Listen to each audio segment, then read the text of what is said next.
వక్రతుండ మహాకాయ కోటి సూర్య సమప్రభా నిర్విఘ్నం కురు మే దేవ సర్వకార్యేషు సర్వదా.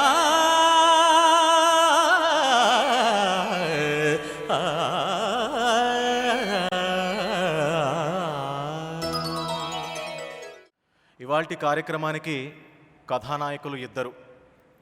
ఒకరిది సంగీతం, ఇంకొకరిది సాహిత్యం. స్వరమాలికలతో అల్లిన కళ్యాణి రాగం లాంటి మన కళ్యాణి మారిక్ గారిని వేదిక మీదకి సాదరంగా ఆహ్వానిస్తున్నాను. విపిన్ సూర్య ఈ పేరుకి అర్థం ఇవాళే తెలుసుకున్నాను. వనంలో వెలుగులు నింపే రేడు ఈ సూర్యుడు. అది కవితా వనమని, ఆ వెలుగు అక్షర హోమపు కాంతి అని ఈ కవనత్రయం చూస్తే అర్థమవుతుంది. నా ప్రియమిత్రుడు విపిన్ని వేదికపైకి ఆహ్వానిస్తున్నాను. శివులు తల్లిదండ్రులు, మనకు కనిపించే దైవాలు, కళ్ళ ముందుండే తల్లిదండ్రులు. అందుకే ఈ వేదిక మొదటి ఆహ్వానం వారికే. విపిన్ సూర్య వెలుగులు ఈ లోకానికి అందించిన శ్రీ రాజా శివానంద్ గారు, శ్రీమతి లక్ష్మీ సరోజ దంపతుల్ని వేదికపైకి ప్రేమపూర్వకంగా ఆహ్వానిస్తున్నాం.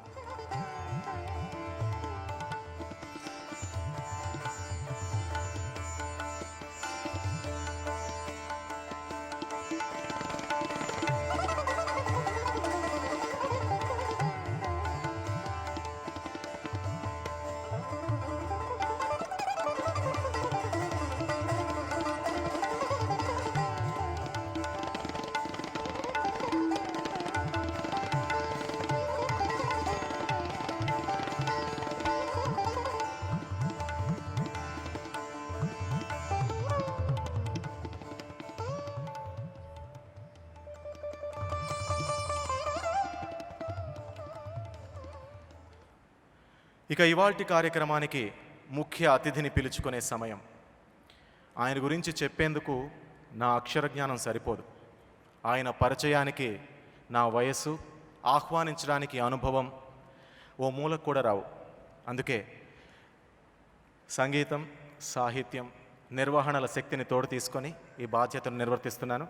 ఇక్కడ ఎంతోమంది ఆయన పాటలను ఆరాధించి కళ్ళారా మాటలు విందామని వచ్చిన వారే. పరిచయం అక్కర్లేని పేరది. పాటల నిఘంటువు పద్మశ్రీ శ్రీ సిరివెన్నెల సీతారామశాస్త్రి గారిని కవితా సుమాలతో వేదికపైకి సాదరంగా ఆహ్వానిస్తున్నాం.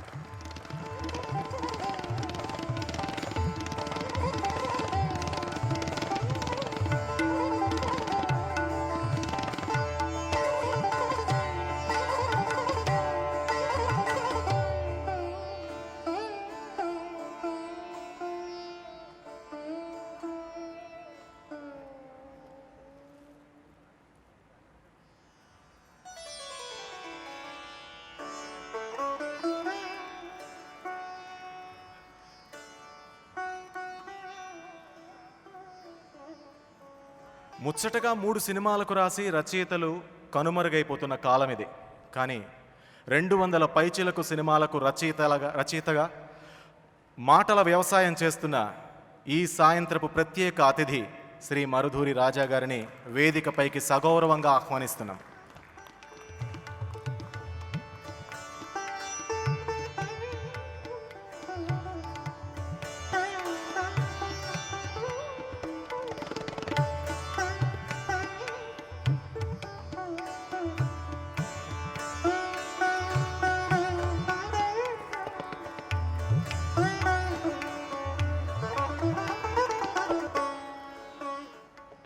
ఆయన్ని నటునిగా పరిచయం చేయడం సాధారణం. మహాశివుని మనిషిగా పరిచయం చేస్తే ఆయనకు ఆనందం. ఆటగదరా శివ అని ఆ శివయ్యనే ఓలలాడించి నాలోన శివుడు కలడని ప్రతి భక్తునిలోని శివుని జాగృతం చేసి శభాష్రా శంకర అంటూ తనకీ పనిచ్చిన ఈశ్వరుడినే మెచ్చుకున్న భక్తి తరణి శ్రీ తనికెళ్ల భరణి. పాత్ర ఏదైనా దున్నేస్తారని మోటుగా చెప్పే కంటే నటనా సేద్యం చేసే రైతనంటే మేలేమో. ఈ కార్యక్రమానికి విశిష్ట అతిథిగా విచ్చేసిన శ్రీ తనికెళ్ల భరణి గారిని వేదికపైకి సాదరంగా స్వాగతిస్తున్నాం.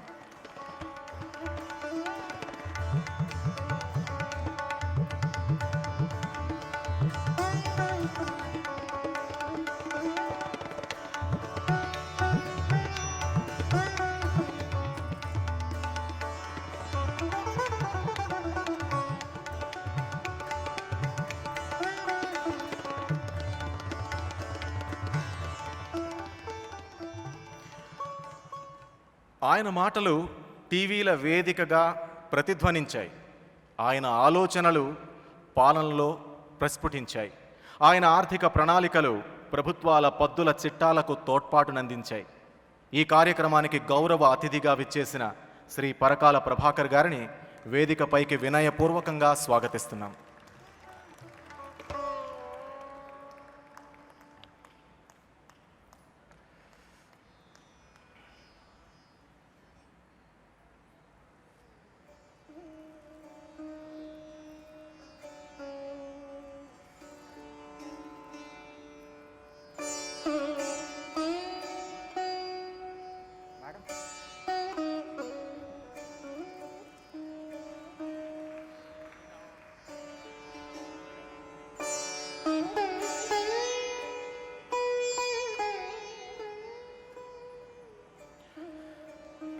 దీపం జ్యోతి పరబ్రహ్మ దీపం సర్వతమోపహం దీపేన సాధ్యతే సర్వం సంధ్యాదీపం నమోస్తుతే.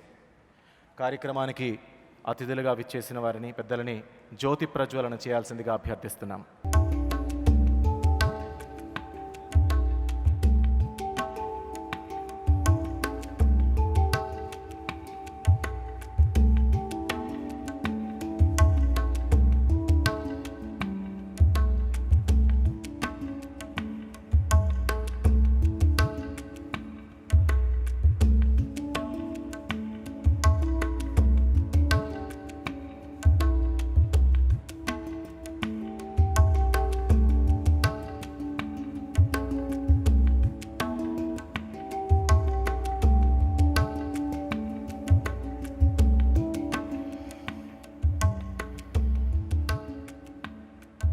ఇక ఇవాల్టి కార్యక్రమానికి కారణమైన కవిని, కవనానికి తోడైన సంగీతాన్ని ఆహుతులకు పరిచయం చేయాల్సిందిగా శ్రీ కళ్యాణి మాలిక్ గారిని కోరుతున్నాం. మీరు నాకు అగ్ని పరీక్ష పెట్టారు. నువ్వు ఏది అడిగితే దానికే సమాధానం చెప్తానన్నారు. సో సరే, దాన్ని ప్రయత్నిస్తాను. ముందుగా విపిన్ గురించి ఒక 4 మాటలు చెప్పండి, తర్వాతే ప్రశ్నలు వేస్తాను. నేను ఏప్రిల్ 13వ తారీఖున నేను మన ఫిలిం నగర్లో ఉన్న మెలాంజ్లో ఉమా గారిని అండ్ విపిన్ని కలవడం జరిగిందండి. ఏదో పని చేసి పెట్టాలి, వర్క్ మ్యూజిక్ సంబంధించింది ఏదో మాట్లాడదామని చెప్పి ఎవరో ఫ్రెండ్ ద్వారా ఉంటే వాళ్ళని ఫస్ట్ టైం కలవడం జరిగిందండి. సో ఏం పని ఏంటన్నది నాకు సరిగా అవగాహన లేదు. అక్కడికి వెళ్ళిన తర్వాత కాఫీలు టీలు అయిన తర్వాత ఏంటండి ఏం చేద్దాం అని అనుకుంటున్నారంటే అంటే అప్పుడు విపిన్ని పరిచయం చేసి, విపిన్ అనే కుర్రాడు కవితలు చాలా బాగా రాస్తాడండి, తను 150 దాకా కొన్ని రాశాడు. అవన్నీ నాకు బాగా నచ్చి, తెలుగు అంటే విపరీతమైన ప్రేమతోటి, లిటరేచర్ మీద ఉన్న ప్యాషన్ తోటి అవి బాగా నచ్చి అవి ప్రచురణ చేద్దామని చెప్పి నా ఆలోచన అండి. అండ్ ప్రచురణ చేయడమే కాకుండా దాంట్లో ఒక 7 మీకు నచ్చినవి ఎంచుకుని వాటికి మీరు సంగీతాన్ని సమకూర్చాలని అడగటం జరిగిందండి. అంటే నాకు చాలా ఆశ్చర్యం వేసిందండి. తెలుగే చచ్చిపోయే రోజుల్లో, తెలుగు అంటే పెద్దగా ఇష్టపడిన రోజుల్లో, తెలుగు మాట్లాడితే నామోషిగా ఫీల్ అయ్యే రోజుల్లో దీనికి మళ్ళీ కవిత్వం ఏంటి, దానికి మళ్ళీ బుక్స్ రూపంలో ప్రచురణ చేయడం ఏంటి, దానికి నేను సంగీతం చేయడం ఏంటి అని చెప్పి చాలాగా అంటే వాళ్ళిద్దరూ నాకు ఒక మెంటల్ హాస్పిటల్ నుంచి పారిపోయిన పిచ్చోళ్ళ కనిపించారండి. నేను చెప్పాను దాంట్లో ఉన్న సాధుబాధకాలు ఇది ఎవడో చదవడండి, నా పాటలు నేను చేసినా సరే ఎవడో వినడు, ఎందుకంటే ఈ పాటల వెనకాల ఎటువంటి హీరోలు హీరోయిన్లు లేరు కాబట్టి మన పాటలు వినరండి అని అన్నాను నేను. దీని మీద మీరు ఖర్చు పెట్టిన ప్రతి పైసా కూడా వెనక రాదు, మీరు చాలా నష్టపోతారండి అని చెప్పానండి. నా మాటలు వాళ్ళు వినిపించుకోలేదు. బట్ ఒక్కళ్ళు చదివినా పర్వాలేదండి, ఈ బుక్స్లో ఉన్న ఒక్క కవిత చదివినా పర్వాలేదు, మీరు చేసిన 7 పాటల్లో ఒక్క పాట హిట్ అయినా పర్వాలేదండి, ఒక్కళ్ళకి నచ్చినా పర్వాలేదు, దీని నుంచి నాకు ₹1 నా వెనక రాపోయినా పర్వాలేదు, మీరు నాకు చేసి పెట్టండి అన్నారండి. సో వీళ్ళకి పిచ్చి తారాస్థాయికి చేరిపోయింది కాబట్టి నేను వెళ్ళిపోయినా, అక్కడి నుంచి నేను చేయనని వెళ్ళిపోయినా నా స్థానంలో ఎవరొకళ్ళతోటి చేయించేస్తారని, సరే నేను చేస్తానని చెప్పి ఒప్పుకున్నానండి. ఇప్పటికీ కూడా నాకు చాలా డౌట్, ఈ కవితలు ఎంతవరకు రీచ్ అవుతాయి, నా పాటలు ఎవరు వింటారని చెప్పి ఒక పెసిమిస్టిక్ ఒక అపనమ్మకంతో ఇక్కడ నుండి నేను మాట్లాడుతున్నానండి. వాళ్ళ ప్రేమ తెలుగు మీద ఉన్న వాళ్ళకున్న అభిమానం, కవితల పట్ల వాళ్ళకున్న ఆసక్తి, లేకపోతే లిటరేచర్ పట్ల వాళ్ళకున్న మమకారం, ఈ ఈ కవితల్ని, ఈ పుస్తకాల్ని, నా సంగీతాన్ని ముందుకు తీసుకెళ్తాయన్న చిన్న నమ్మకం తప్ప నాకు వేరే నమ్మకం లేదండి. నన్ను దీంట్లోకి ఆహ్వానించినందుకు ఉమా గారు చాలా చాలా థ్యాంక్స్ అండి. విపిన్ చాలా థ్యాంక్ యూ నన్ను నమ్మినందుకు.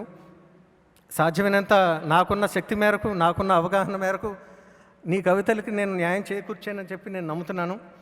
నా పాటలు, నీ సాహిత్యం అందరికీ నచ్చాలని కోరుకుంటున్నానండి. దట్స్ హౌ ఈ ట్రావెల్లో ఈ 3 నెలలు 4 నెలల్లో విపరీతమైన స్నేహం ఏర్పడిందండి మా ముగ్గురు మధ్యన.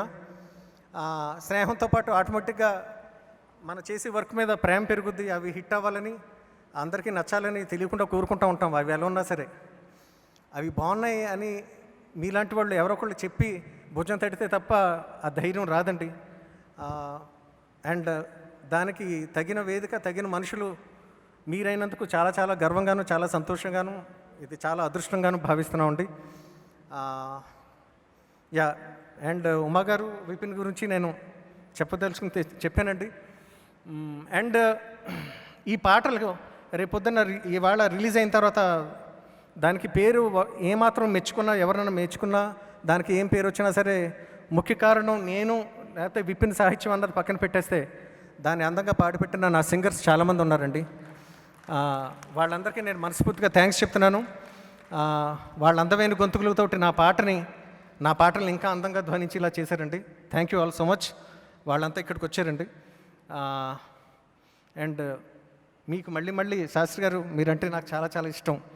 భరణి గారు, మరుదూరు రాజా గారు అండ్ ప్రభాకర్ గారు చాలా థ్యాంక్స్ అండి.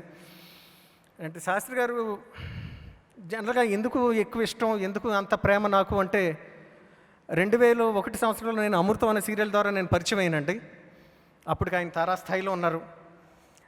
జనరల్గా ఆయన దగ్గరికి వెళ్ళినప్పుడు గంగరాజు గారు, నేను జస్టెడ్లో మీడియా మీద రిలీజ్ అయింది అమృతం సీరియల్, ఇది శాస్త్రి గారు రాస్తే బాగుంటుందని అనుకున్నప్పుడు మేము వెళ్ళి అడిగినప్పుడు ఆయనకున్న స్థాయికి, ఆయనకున్న అక్కడున్న వెసులుబాటుకి టీవీ సీరియల్కి నేను రాయడం ఏంటి అని చెప్పి అనుకోవచ్చు.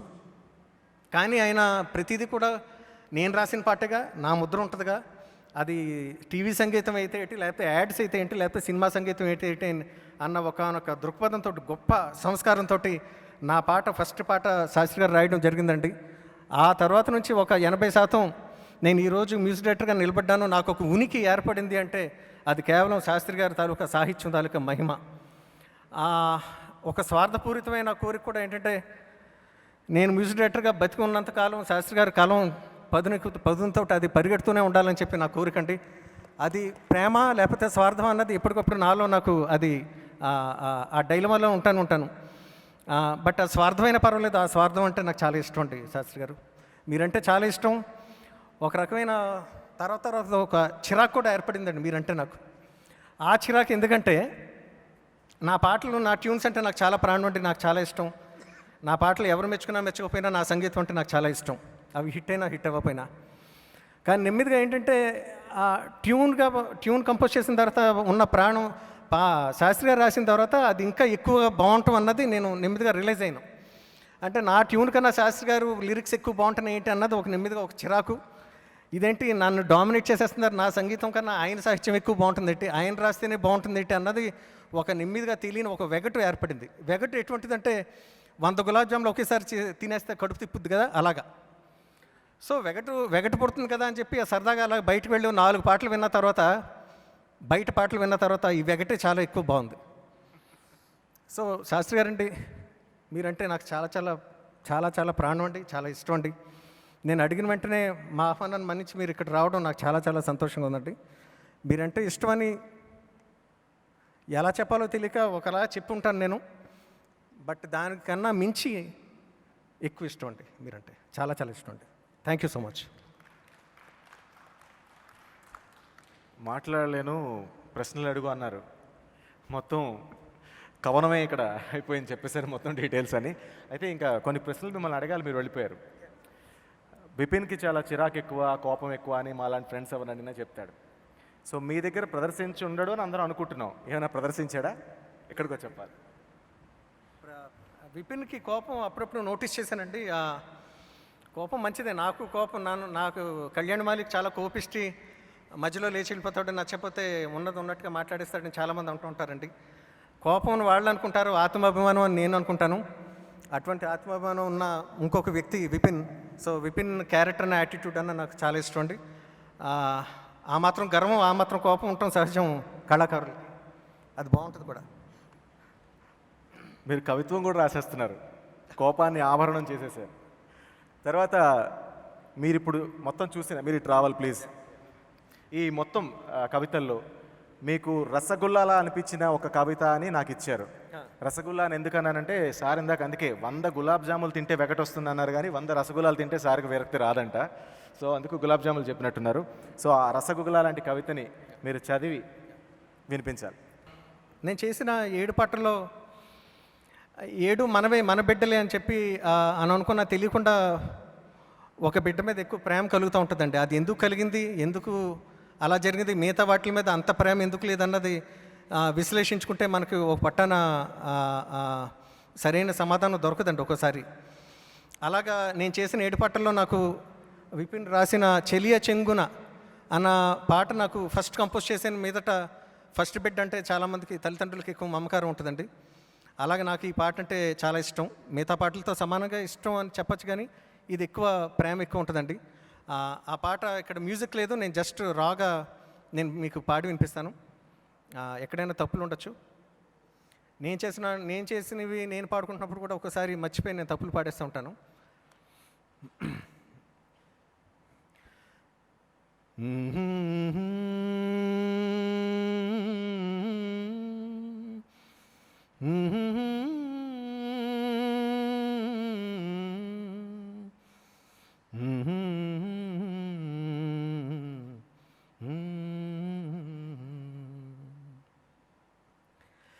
చెలియ చెంగున చెంత చేరగా చేతనే చేజారినే చైతసికముని సరసమని నన్ను వివేకమొదిలేనే తాను రాగానే తాళం తప్పెనే తన రాగంలో నా స్వరము కలిసేనే కదలని ఈ నా హృదిలో కదలిక నీకైనాలో కాదనలేకలో కలిశానిదిగో నీలో చెలియ చెంగున చెంత చేరగా చేతనే చేజారిని అందమంతా అంది కొంత ఆశ నాపేస్తే ఎలా తనువులే మరి తరిగిపోయి ఒక్కటైతే ఇంతలా చిటికెలో రాలే ఆకు అంబరాన జారే చినుకు హద్దులకు ఇచ్చేయి కునుకు దగ్గరకొచ్చేయి నాకు రాలిన ప్రతి ఆకు జారిన ప్రతి ఆ చినుకు చెప్పెనులే నీకు నీపై ప్రేమేగా నాకు చెలియ చెంగున చెంత చేరగా చేతని చేజారిని. థ్యాంక్ యూ అండి. ఇది నా చాలా ఫేవరెట్ సాంగ్. ఇది ఆల్బంలో కృష్ణ తేజస్వి అని నాకు చాలా చాలా ఇష్టమైన సింగర్ తోటి పాడించాను. యాక్చువల్గా ఒరిజినల్గా నేనే పాడదాం అనుకున్నానండి, బట్ కానీ నాకన్నా తను బాగా పాడతాడన్న ఉద్దేశంతో ఇది కృష్ణ తేజస్వి అనే సింగర్కి ఇచ్చి పాడించడం జరిగింది. అనుకున్నట్టుగానే నాకన్నా చాలా బాగా పాడాడండి. Best wishes Krishna Tejaswi and all the singers. Thank you. మీరు వచ్చి నేను అడిగిన వెంటనే నాకు చాలా సహకరించారు. ఎంతో అందంగా పాడారు. నా పాటను ఇంకా మధురంగా వినిపించేలాగా మీరు చాలా బాగా కృషి చేశారు. I will never forget this. Thank you all so much. Thank you sir, thank you so much. ఇక ఆవిష్కరణలోకి వెళ్ళిపోదాం. సాహిత్యం సంగీతాల మేలి కలయిక బృందావని ఆల్బమ్ సీడీని, దాంతోపాటుగా కవనత్రయం పుస్తకాలని కూడా ఆవిష్కరించాల్సిందిగా శ్రీ సిరివెన్నెల సీతారామ శాస్త్రి గారిని కోరుతున్నాను. వారితో అంటే ఆవిష్కరణ తర్వాత పుస్తకాలు అందరికీ అందజేయాల్సిందిగా మిగతా అతిథులకి.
ఈ కార్యక్రమానికి గౌరవ అతిథిగా విచ్చేసిన శ్రీ పరకాల ప్రభాకర్ గారిని సభనుద్దేశించి మాట్లాడాల్సిందిగా కోరుతున్నాం.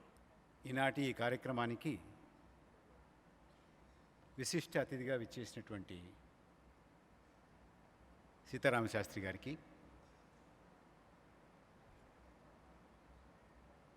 ముఖ్య అతిథిగా విచ్చేసిన తణికెళ్ళ భరణి గారికి, శ్రీ రాజా గారికి, విపిన్ సూర్య తల్లిదండ్రులకి,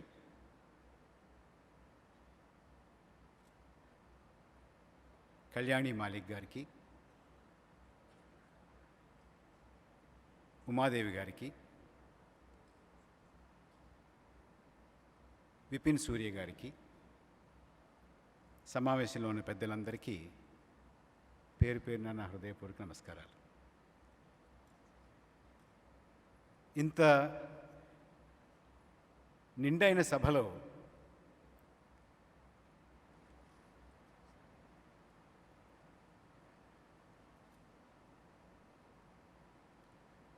కవిత పుస్తకావిష్కరణ జరగడం నాకు చాలా సంతోషంగా ఉంది.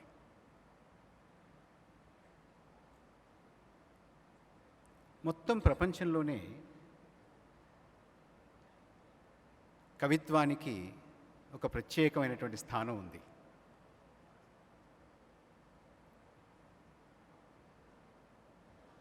కవిత, విద్య, తపస్సు, ఈ మూడు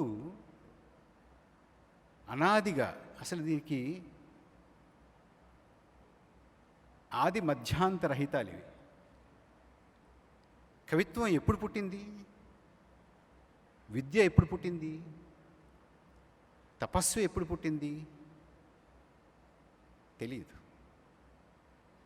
ఇది అంతం కూడా కాదు, దీనికి మధ్య కూడా లేదు.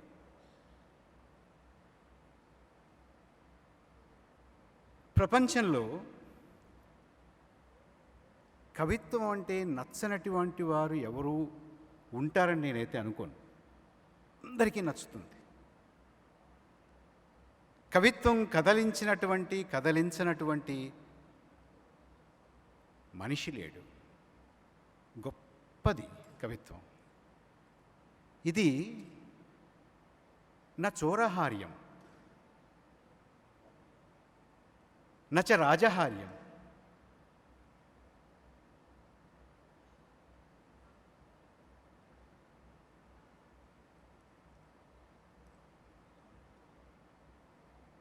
న భ్రాతృభాజ్యం నచ భారకారి. వ్యయే కృతే వర్ధతే ఏవ నిత్యం. కవితాధనం సకల ధన ప్రధానం.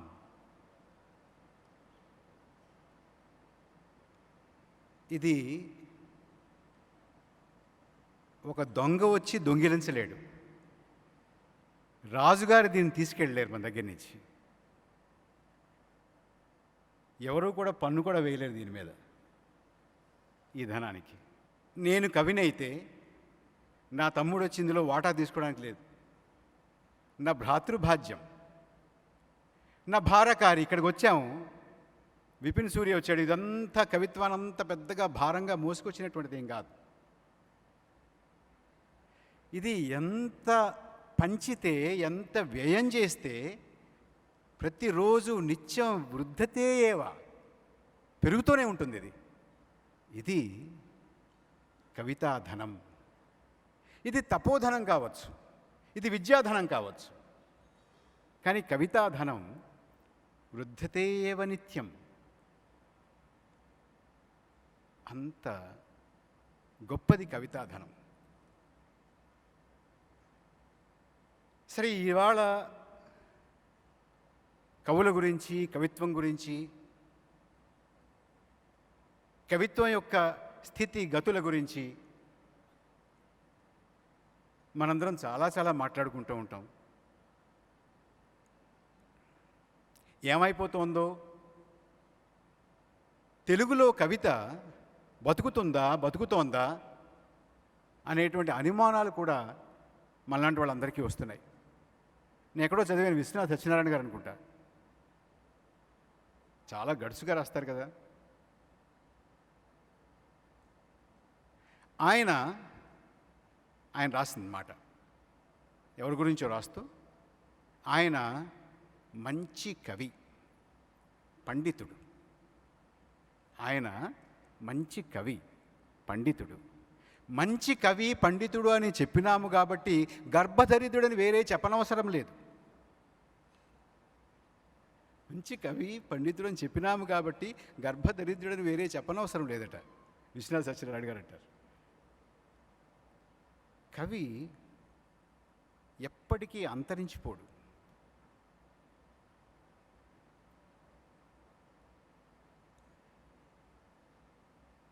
అనేక కవులను పోషించినటువంటి రాజుల పేర్లు, సామ్రాట్టుల పేర్లు మనకు గుర్తుండవు, కానీ కవుల పేర్లు గుర్తుంటాయి.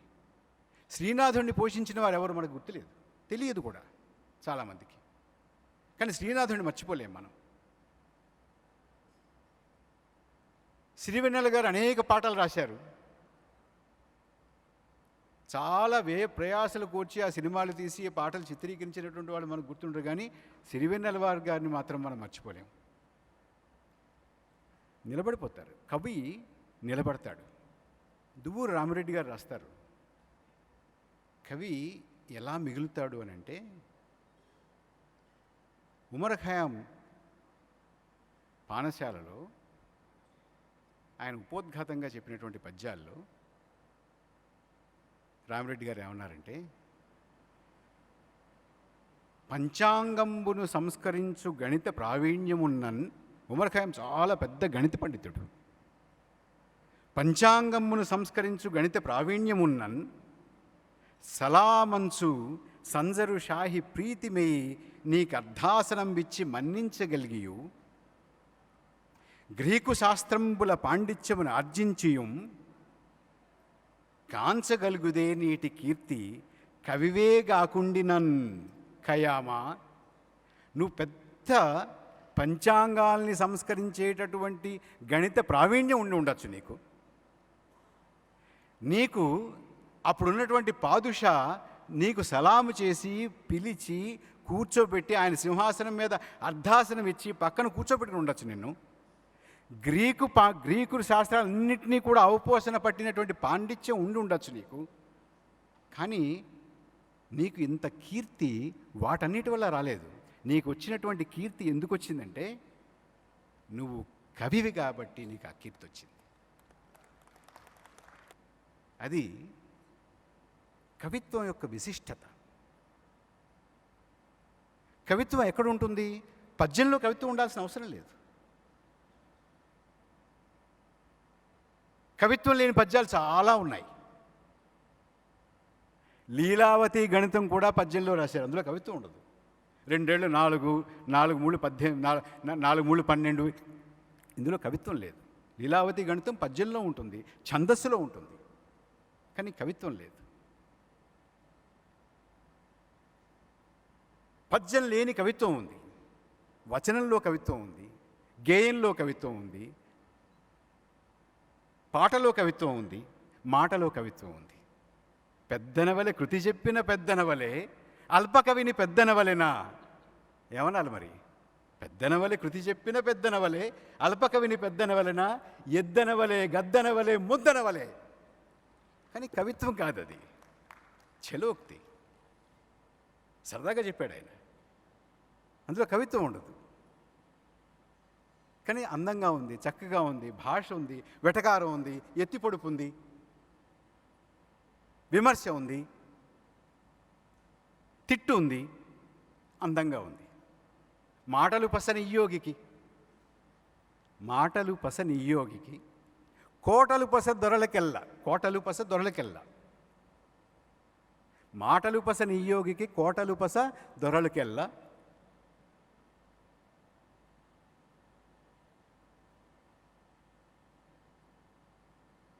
కాటులు పస వ్యాఘ్రములకు దాటులు పస ఘోటకములకున్ కుందవరపు కవి చూడప్ప. ఇందులో ఏముంది? కవిత్వం లేదు, వర్ణన ఉన్నది. వర్ణనలో ఉపమ లేదు. దొరలందరికీ కోటలు బాగుంటాయటండి, కోటలు బాగుంటాయి దొరలవి, మాటలు బాగుంటాయి నియోగులవి, దాటులు బాగుంటాయి గుర్రాలవి, కాటులు బాగుంటాయి పులులవి. కానీ అందంగా ఉంది, ఛందస్సు ఉంది, పద్యం ఉంది.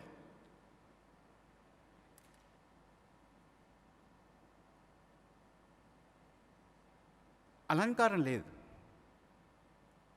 అలంకారం లేకపోతే కవిత్వం అనడానికి నాలాంటి వాళ్ళకి కొంచెం బెరుకుగా ఉంటుంది.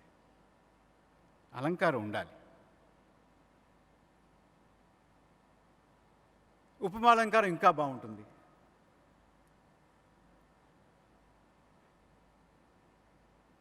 మేఘదూతంలో కాళిదాస్ మహాకవి, కాళిదాస్ మహాకవి అంటే ఉపమానానికి పెట్టింది పేరు. ఉపమా కాళిదాసస్య భారవేర్ అర్ధగౌరవం. ఉపమా కాళిదాసస్య భారవేర్ అర్ధగౌరవం.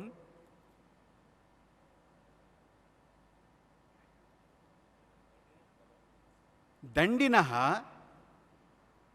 పదలాలిత్యం. దండినః పదలాలిత్యం. మాఘే మాఘే సంతి త్రయాగుణాః. కాళిదాసస్య ఉపమా కాళిదాసస్య. ఇక్కడ చాలా బ్రహ్మాండమైనటువంటి శ్లోకం ఇది. ఉపమా కాళిదాసస్య, కాళిదాసుని యొక్క ఉపమ. ఉపమ అంటే కాళిదాసుది. భారవే భారవే అర్ధగౌరవం. భారస్య నన్లా భారవే సప్తమి విభక్తి వాడారు. సప్తమి విభక్తిలో ప్రాహరవే అంటే భారవిలో, భారవి కవిత్వంలో, భారవి కవిత్వంలో అర్ధగౌరవం. దండినః ఇంకొంచెం తగ్గింది. కాళిదాసుదే అన్నది, భారవుని కవిత్వంలో అన్నది, దండినః అన్నది, దండినః పదలాలిత్యం.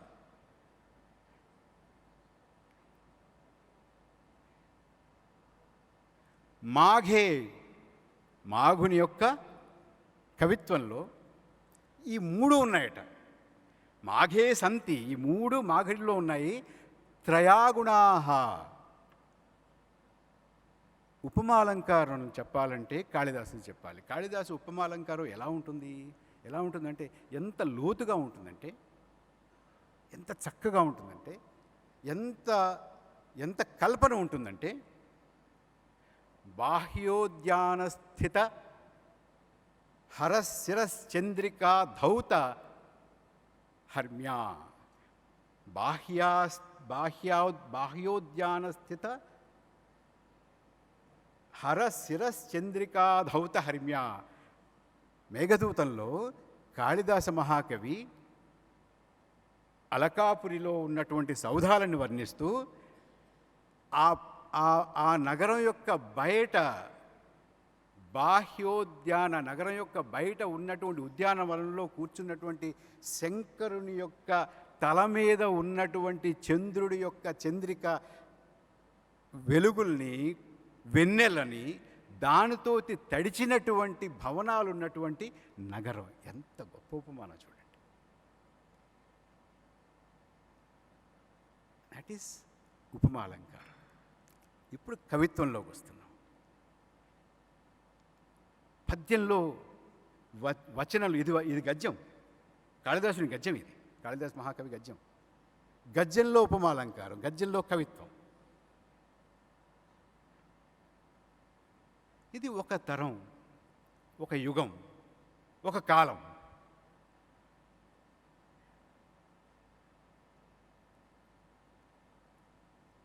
ఆ వేళున్న వస్తువు వేరు, ఇతివృత్తం వేరు, నాయిక వేరు.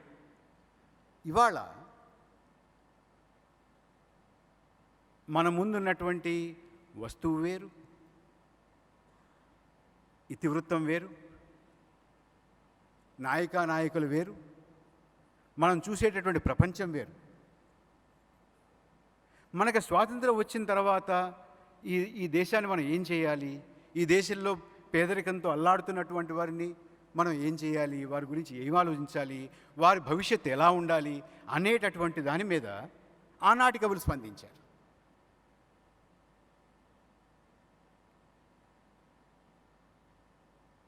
అన్నార్తులు అనాథలుండని ఆ నవయుగం అదెంత దూరం, కరువంటూ కాటకమంటూ కనిపించని కాలాలిప్పుడు, పసిపాపల నిధుల కనులలో ముసిరిన భవితవ్యం ఎంతో, గాయపడిన కవి గుండెలలో రాయబడని కావ్యాలెన్నో. దాశరథి కృష్ణమాచార్య. అన్నార్తులు అనాథలుండని ఆ నవయుగం అదంత దూరం. 1947, 48, 50 సంవత్సరాల్లో కవుల్ని పట్టి పీడించినటువంటి, కదిలించినటువంటి వస్తువు ఏమిటంటే అన్నార్తులు అనాథలుండని ఆ నవయుగం అదంత దూరం. చూస్తున్నాడు కవి. కరువంటూ కాటకమంటూ కనిపించని కాలాలిప్పుడు, పసిపాపల నిదురుల కనులలో ముసిరిన భవితవ్యం ఎంతో, గాయపడిన కవిగుండెలలో రాయబడని కావ్యాలెన్నో. ఇక్కడ అన్నార్తులు అనాథలు డిస్క్రిప్టివ్, కరువంటూ కాటకమంటూ డిస్క్రిప్టివ్, గాయపడిన కవిగుండెలలో రాయబడిన కావ్యాలెన్నో డిస్క్రిప్టివ్. ఇక్కడ దాశరథి గొప్పతనం ఎక్కడంటే, పసిపాపల నిదురు కనులలో ముసిరిన భవితవ్యం ఎంతో. ఒక్కసారి కల్పన చేసుకోండి, పసిపాపల నిదుర కనులలో ముసిరిన భవితవ్యం ఎంతో.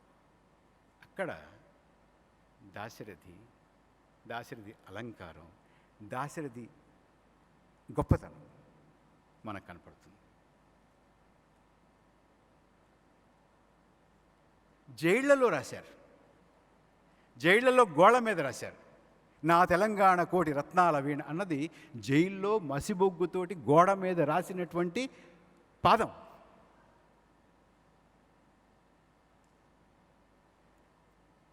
అల్లసాని పెద్దనామాచ్యుడిలాగా నేను కవిత్వం రాయాలంటే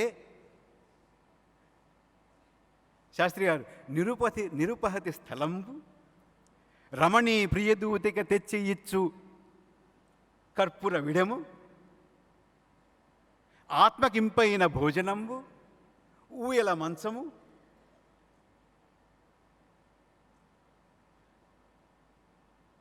ఇవన్నీ ఉంటేనే కానీ అలసాని పెద్దన, లేకపోతే కృతి ఎక్కడ కుదురుతుంది నాకు? ఎప్పుడు పడితే ఎక్కడ పడితే అక్కడ రాయమంటే కుదురుతుందా అని ఆయన అడిగారు. కానీ దాశరథి లాంటి వాళ్ళు జైళ్ళలో రాశారు, బొగ్గుతో రాశారు, గోళ్ల మీద రాశారు, గుర్తుపెట్టుకున్నారు, బయటకు వచ్చారు, దాన్ని ప్రచురించారు. ప్రచురిస్తే తంతారేమో, ప్రచురిస్తే మళ్ళీ జైల్లో పెడతారేమో, మళ్ళీ మగ్గాల్సి వస్తుందేమో అనేటువంటి భయంతో రాశారు. జాతిని కదల్చడానికి రాశారు, దేశాన్ని మార్చడానికి రాశారు. ఇది కవిత్వం యొక్క ప్రస్థానం.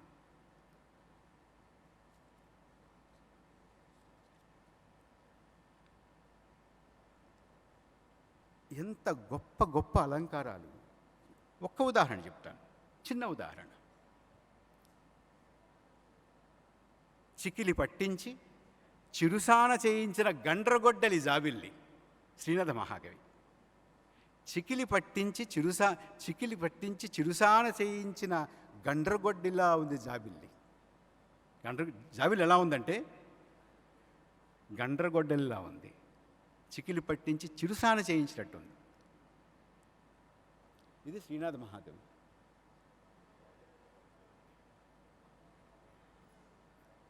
ఆకాశపు ఎడారిలో కాళ్ళు తెగిపడిన ఒంటెలా ఉంది జాబిల్లి. ఆకాశపు ఎడారిలో కాళ్ళు తెగిపడిన ఒంటెలా ఉంది జాబిల్లి శ్రీశ్రీ.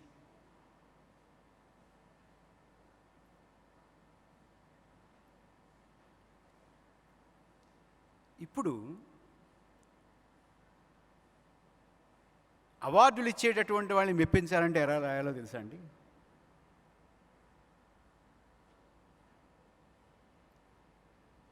చప్పరించిన పెప్పర్మెంట్ బిళ్ళలా ఉంది జాబిల్లి అంటే అవార్డు వస్తుంది. అక్కడికి వచ్చామని ఉపమాలంకారాలని చికిలి పట్టించి చిరుసాన చేయించిన గండ్రగొడ్డలి జాబిల్లి నుంచి ఆకాశపు ఎడారిలో కాళ్ళు తెగిపడిన ఒంటెలా ఉంది జాబిల్లి దగ్గర నుంచి, సరే ప్యారడీగానో సరదాగానో మామూలుగానో అన్నటువంటి పిప్పర్మెంట్ బిళ్ళలా ఉంది జాబిల్లి అన్నారు. అక్కడికి వచ్చాం. ఇప్పుడు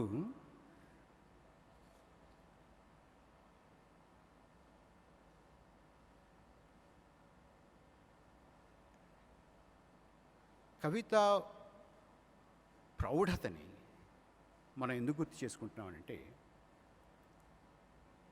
తెలుగులో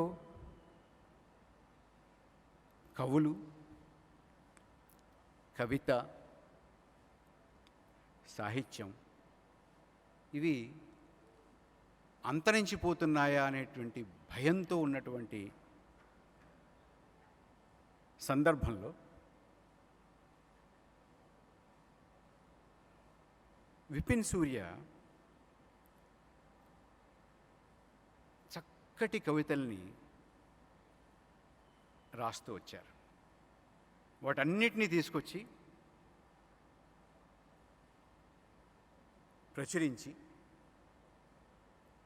పెద్దలు సీతారామ శాస్త్రి గారితో, రాజా గారితో, భరణి గారితో ఇవాళ ఆవిష్కరించడం అనేది ఇది చాలా గొప్ప విషయం.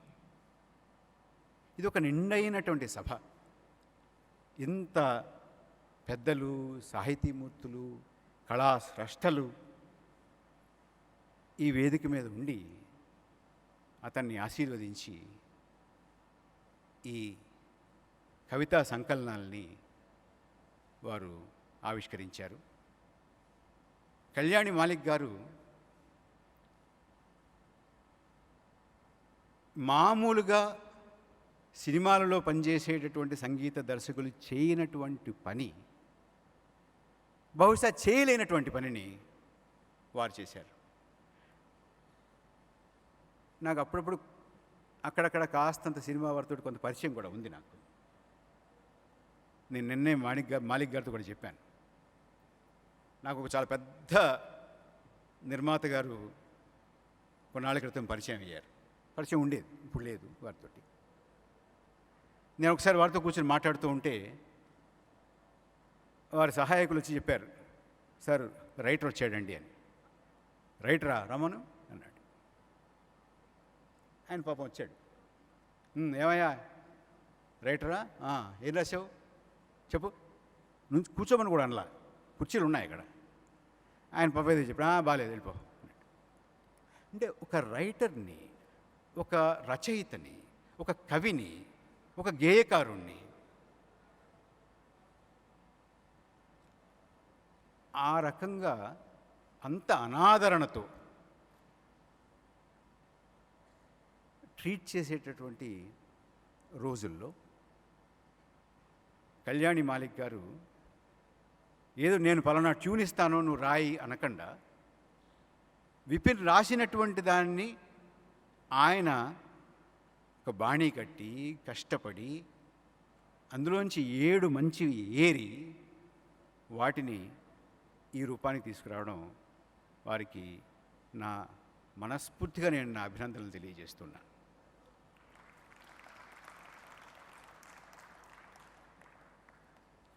విపిన్ సూర్య చాలా మంచి భాష వాడాడు. పుస్తకానికి నన్ను ముందు మాట రాయమంటే నేను రాశాను కూడా. మంచి పద సంపద ఉంది అతనికి. బహుశా రాయాలి అనేటువంటి తపన తెలుగు రాష్ట్రాల నుంచి దూరంగా ఉంటున్నందువల్ల బాగా బలపడిందేమో నాకు తెలియదు. అంటే మనం చూస్తూ ఉంటాం, విదేశాల్లో ఉన్న వాళ్ళకి తెలుగు మీద ఎక్కువ మక్కువగా ఉంటుంది, ప్రవాసాంధ్రులకు ఎక్కువ మక్కువగా ఉంటుంది. బహుశా అది బాగా బలపడి ఉంటుంది. అయితే ఆయన కుటుంబంలోనే సాహితీ సేద్యం ఉంది. మంచి పదాలు, మంచి అలంకారాలు, చాలా చక్కటి ప్రయోగాలతోటి విపిన్ తన కవితల్ని రాశారు.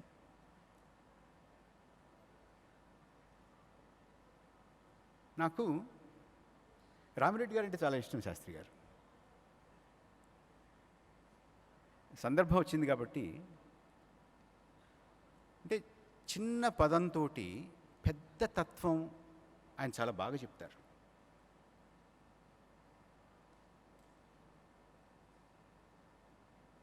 అంటే విపిన్ అలా రాస్తున్నాడు అని అంటే బాగుండదు, చిన్నవాడు, మనంతా మరీ ఎక్కువగా చెప్పినా కూడా ఆయుక్షీణం అవుతుంది, అలా చెప్పకూడదు. కానీ మనకి గుర్తొస్తూ ఉంటాయి. అంటే కొత్తగా వస్తున్నటువంటి వాళ్ళు, రాస్తున్నటువంటి వాళ్ళు ఇంత బాగా రాస్తున్నారా?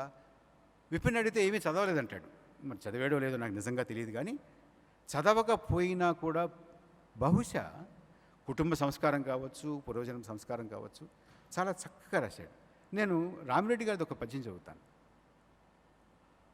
అందరికీ చాలా సులువుగా అర్థమయ్యేటటువంటి భాషలో గొప్ప తత్వాన్ని చెప్పినటువంటి పద్యం ఇది. నాకు బాగా ఇష్టమైనటువంటి పద్యం. నిన్నటి రోజు కుమ్మరిని నే కనుగొంటి బజారు వీధిలో. నిన్నటి రోజు కుమ్మరిని నే కనుగొంటి బజారు వీధిలో. మన్నునొక ముద్ద చేసి మడమం చెడతొక్కుచుండ. మన్నునొక ముద్ద చేసి మడమం చెడతొక్కుచుండ. వానితో తిన్నగా మందలించే దీనతతో. వానితో ఆ మట్టి, ఆ కుమ్మరితో మడంతో గట్టిగా తొక్కేస్తున్నాడు దాన్ని. మెల్లగా నల్లగా తొక్కుమో అన్న, మెల్లగా నల్లగా దొక్కుమో అన్న. ఎరుంగువేనను నేనొకప్పుడు నీవలే అందగాడినే.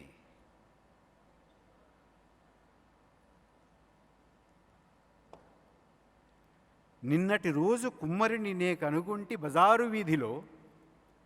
మన్నొక ముద్ద చేసి మడమం చెడదొక్కుచుండ. వానితో తిన్నగా మందలించినది దీనత. మెల్లగా నల్లగా తొక్కుమో అన్నా. ఎరుంగవే నన్ను నేనొకప్పుడు నీవల అందగాడినే.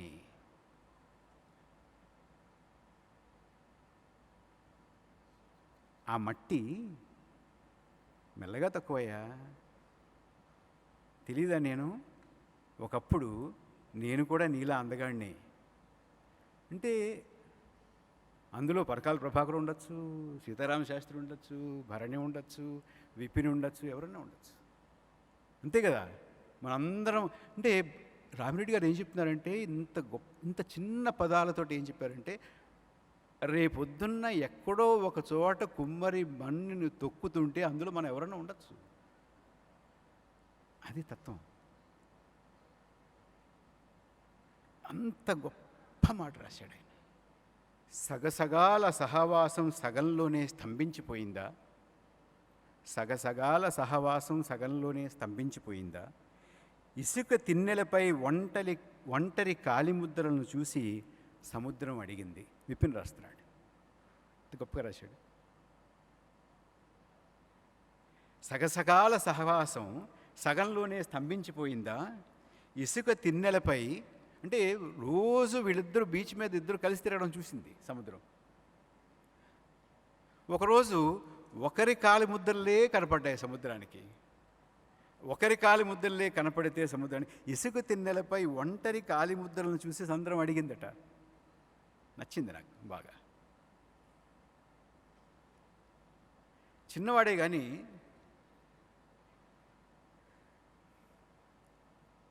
చావు గురించి రాశాడు. నాకు అబ్బూరు రామకృష్ణరావు గారు చావు గురించి రాసింది గుర్తుంది బాగా.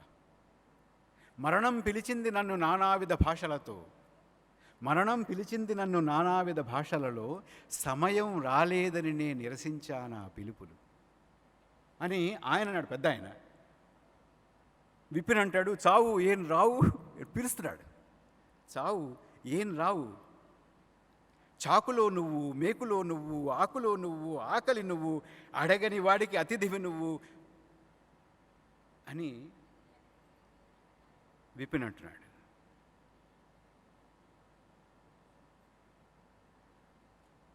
బహుశా ముంబైలో ఉంటున్నాడు కదా, సంపదను చూశాడు, ఆ జిగజిగలు చూసినట్టున్నాడు. సరి అయినది సిరి ఉన్నది కాదని తెలిసి, సరి అయినది సిరి ఉన్నది కాదని తెలిసి, సిరి ఉన్నది సరి అయినది కాదని తెలిసి, చాలా బాగుంది. సరి అయినది సిరి ఉన్నది కాదని తెలిసి, సిరి ఉన్నది సరి అయినది కాదని తెలిసి,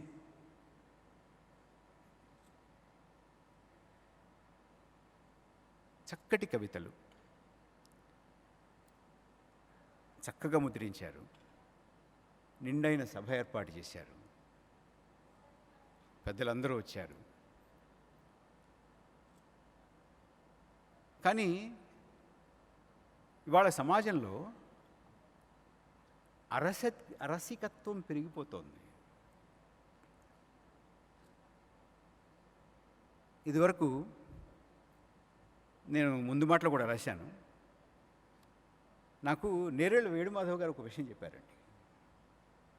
ఆయన ముషాయిరాకి ఎడుతున్నారట హైదరాబాద్లో. నుమాయిష్లో ముషాయిరా, నుమాయిష్ అంటే ఇప్పుడు ఎగ్జిబిషన్ గ్రౌండ్ ఉంది కదా నాంపల్లిలో, నుమాయిష్ అనేవాళ్ళు దాన్ని. నుమాయిష్లో ముషాయిరాకి రిక్షాకి వెళ్ళారు, రిక్షా దిగారు, డబ్బులు ఇచ్చేశారు.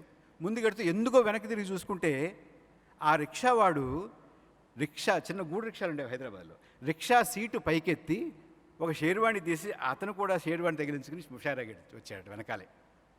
అంటే అంత రసికత్వం ఉంది. ప్రతి వాడు కూడా ముషాయిరాని, షాయరీని, ఫన్కార్లని గౌరవించేవాళ్ళు, ఆస్వాదించేవాళ్ళు. అది ఇవాళ తగ్గుతోందా అని మనందరికీ అనుమానాలు ఉన్నాయి. అయితే తక్కువ మంది అయినా కూడా రసికులకి కవి తన కవిత్వాన్ని నివేదించడం, తన కవిత్వాన్ని ఇవ్వడం అనేది ఆనందం వస్తుంది. అరసికులకి ఎంత చెప్పినా ఏమనుకోవద్దు కండి. మనం ఓ పెద్ద మంత్రి గారిని ఎవరైనా తీసుకొచ్చి కూర్చోబెట్టామనుకోండి, ఈ పుస్తకాలను ఆవిష్కరింపజేసామనుకోండి, వారికి తెలియదు, అది మనం తప్పు పట్టలేము, దాన్ని తప్పు పట్టకూడదు కూడా. వారికి తెలియదు, వారికి పరిచయం లేదు. వారిని తీసుకొచ్చి కూర్చోబెడతాం అంటారు, ఏదో 4 మాటలు చెప్తారు, ఆ ప్రభుత్వం గురించో, ముఖ్యమంత్రి గారి గురించో, ప్రధానమంత్రి గారి గురించో, ఎవరి గురించో 4 మాటలు మాట్లాడతారు, పొగుడతారు, వెళ్ళిపోతారు. అంటే దాన్ని అర్థం చేసుకుని, దాన్ని ఆస్వాదించగలిగి,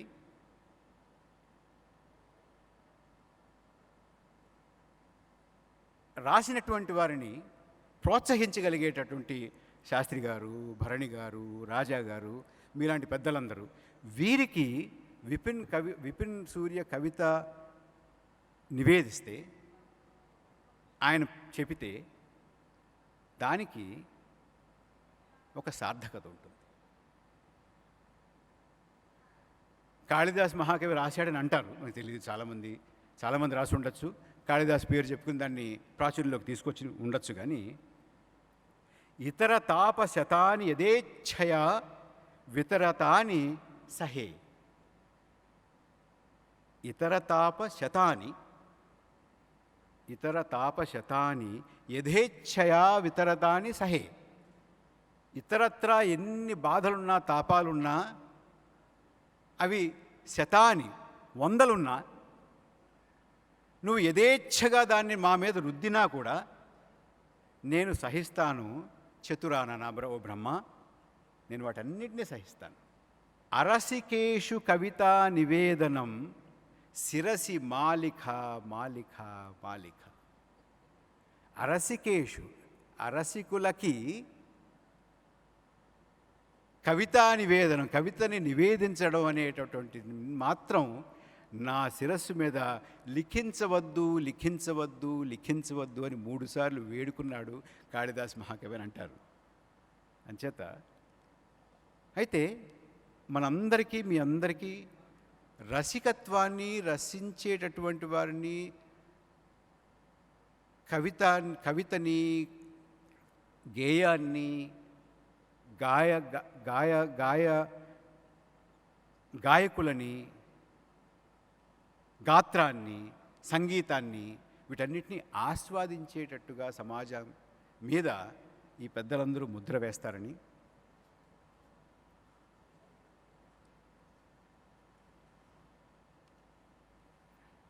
విపిన్ సూర్య ఇంతటితో కాకుండా మరిన్ని మంచి కవితా సంపుటాలని వెలువరిస్తారని, పెద్దల వారిని ఆశీర్వదిస్తారని నేను మనసారా కోరుకుంటూ నేను మీ దగ్గర సెలవు తీసుకుంటున్నాను. నమస్కారం. పదాలని వాక్యాలని ఏరికూర్చి మా మనసులో నాట్లు వేసినట్టుగా ఉంది. కవితా పంట రేపు పండి కోతకు కూడా రావచ్చు. Thank you sir. కార్యక్రమానికి ప్రత్యేక అతిథిగా విచ్చేసిన శ్రీ మరుధురి రాజా గారిని కార్యక్రమంపై తమ భావాలను వ్యక్తపరచాల్సిందిగా అభ్యర్థిస్తున్నాం. పెద్దలు సిరివెన్నెల సీతారామశాస్త్రి గారికి, పరకాల ప్రభాకర్ గారికి, అన్నయ్య తనికెళ్ళ భరణి గారికి, రాజా శివానంద దంపతులకు అందరికీ నమస్కారం. ఇప్పుడు కవులు కావాలి, కవిత్వాలు రావాలి, చాలా ఇంట్రెస్టింగ్గా ఎవరు రాస్తున్నారు, రాయాలని ఉత్సాహపడుతున్నారని ఎంతోమందిని చూస్తుంటాం. నేను సరదాగా కొన్ని విషయాలు చెప్తా.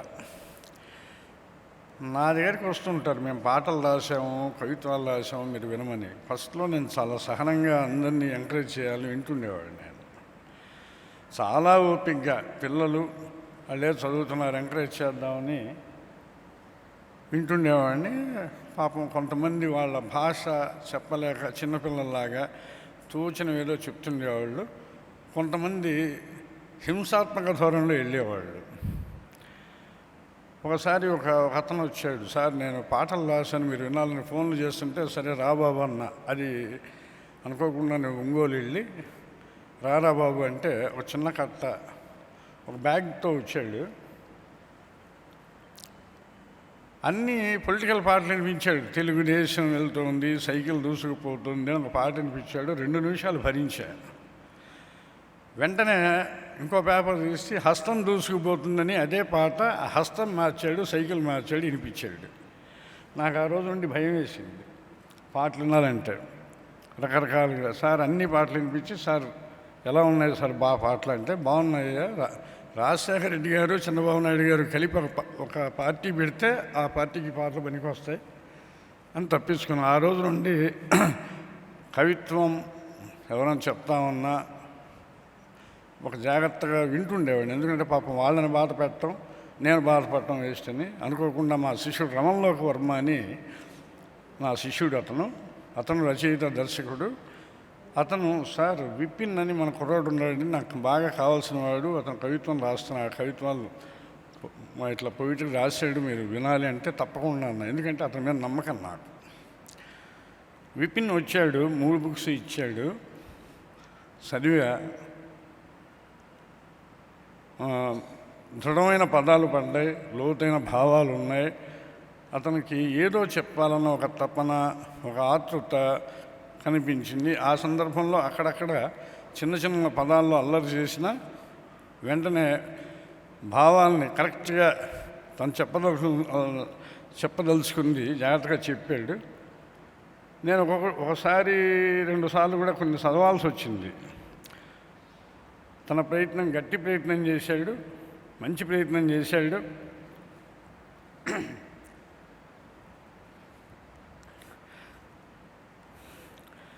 ఎప్పుడో నా గుండె చప్పుడు అడిగితే నీ దారి ఇప్పుడు చెప్పనా చెప్పనా నా సాక్షిగా నా గమ్యమే నీవని చల్లగా ఆ గాలి చెలరేగి అల్లరి చేసినప్పుడు చెప్పనా ఆ చంద్రవంకవు నువ్వని నా నువ్వని ఆశ ఆవిరి ఆవేశ జ్వాలగరగులుతుంటే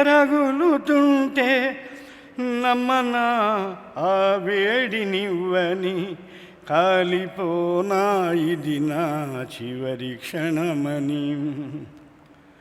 ఇది చదివాక అడిగే, బాబు నీకు పెళ్ళయిందా అన్న. కాలేదు సార్ ఇంకా అన్నాడు. పెళ్లి చేసుకో ఇంకా బాగా రాస్తామని చెప్పా.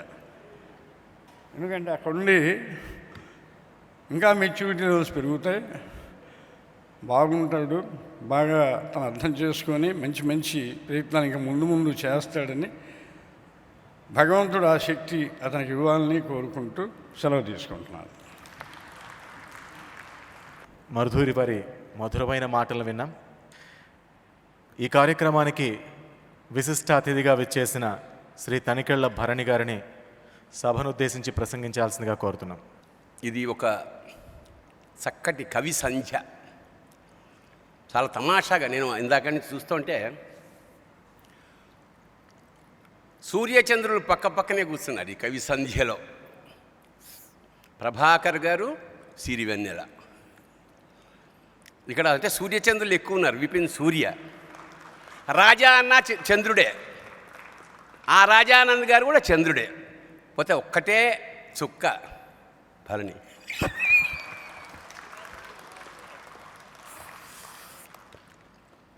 ముందుగా ఒక కవిత్వం అంటే ఒక పుస్తకావిష్కరణ, ముఖ్యంగా కవిత్వం ఇంత భారీ స్థాయిలో ఉంటుందని కల్లో కూడా నేను ఊహించలేదు. ఎప్పుడు జనరల్గా త్యాగరాయ గాన సభలో 15 మంది, అక్కడక్కడ గోడల మీద వడియాలు పెట్టినట్టు కొంతమంది, లేదా రవీంద్ర భారతి పైన ఉన్న చిన్న దాంట్లో కిక్కిరిసి ఉంటారనుకుని 5-6 మంది, వాడే రాసుకుని, వాడే వేసుకుని, వాడే చదువుకునే కవితావిష్కరణలు నాకు కొన్ని వందలు తెలుసు. ఎప్పుడో శ్రీపాద సుబ్రహ్మణ్య శర్మ గారు రాశారు, పుస్తకం రాసుకుని తనే వేసుకుని తనే అమ్ముకునే దౌర్భాగ్యం తెలుగుదేశంలో ఏ కవికి పట్టకూడదు అని. కానీ మరో గత్యంతరం లేని స్థితి. ఇందాక ప్రభాకర్ గారు చెప్పినట్టు మెల్లిగా పొయిట్రీ చచ్చిపోతుంది. తెల్లాలేస్తే చదవడం నిల్లు. ఎందుకంటే అంతా చూసుకోవడానికి అలవాటు పడ్డాం మనం. కాకపోతే ఇవాళ పుంభావ సరస్వతి, సాక్షాత్ సరస్వతి స్వరూపం, మొగ సరస్వతి మన మధ్య ఉంది. సీతారామ శాస్త్రి తెలుగు జాతంతా తలెత్తుకుని గర్వంగా, ఎస్ మా కవి. కీర్తికి యశస్సుకి తేడా ఉంది. కీర్తి అంటే మనం తెచ్చుకునేది, యశస్సు అంటే స్వతహాగా వచ్చేది. మా అన్నకి యశస్సు ఎవ్వరూ అడగలే, ఎవరూ రికమెండ్ చేయలే. పద్మశ్రీ ఆయన చేతుల్లో పడి పరవశించాలని వచ్చింది పద్మశ్రీ. ఎందుకంటే నాకు అతని కలం పేరు భరణి, నా పేరు భరణి. నేను ఇండస్ట్రీకి వచ్చిన కొత్తలో మీ ఇద్దరం కలిసి చాలా రాత్రులు కవిత్వంతో తడిసి ముద్దై కరిగి ఓ రాత్రి వేళ లేచి ఫోన్ చేసి వినిపిస్తూ ఉండేవాడిని, మా అన్న కవిత్వం వినండి అని. ఇది టెలిఫోను యంత్రం, దూరాన్ని తీగతో కట్టిపడేసిన సమ్మోహన మంత్రం. ఇలా అలవోకగా రాసేవాడు. ఇవాళ అంటే సాహచర్యం.